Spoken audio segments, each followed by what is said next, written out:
पांडव और कौरव भाई भितर झिमाणी खेल खेल देखा जाए। युधिष्ठिर, भीम, अर्जुन, नकुल, सहदेव और दुर्योधन, दुशासन प्रभृति भाई माने गुरु द्रोणों आखड़ा घरे अस्त्र विद्या शिक्षा करुता। दिने से झिमाणी खेल खेलने को मनस्थ कले।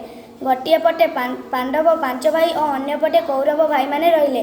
पड़िया मझिरे गारटीए ताणी पूर्व पटे पांडव भाई माने और पश्चिम पटे कौरव भाई माने रहिले। खेल आरंभ है। प्रथमे दुशासन राह धरी पांडव पक्ष को युधिष्ठिर को चापुड़ा मारिबा को से अचेत हो पड़गले। यही झिमाणी खेल प्राचीन काल में भारत वर्ष में खेला जाउथला, जहाकू कि आमे एबे कबाड़ी खेल बोली कहूचे। मु एबे कबाड़ी खेलर मजा पड़ुची।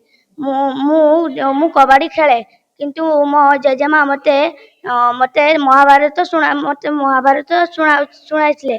किंतु एठी बही रे दिया जाइछि जे दुशासन राह धरी पांडव पक्ष को जाई युधिष्ठिर को चापुड़ा मारिबार से अचेत हो पड़गले।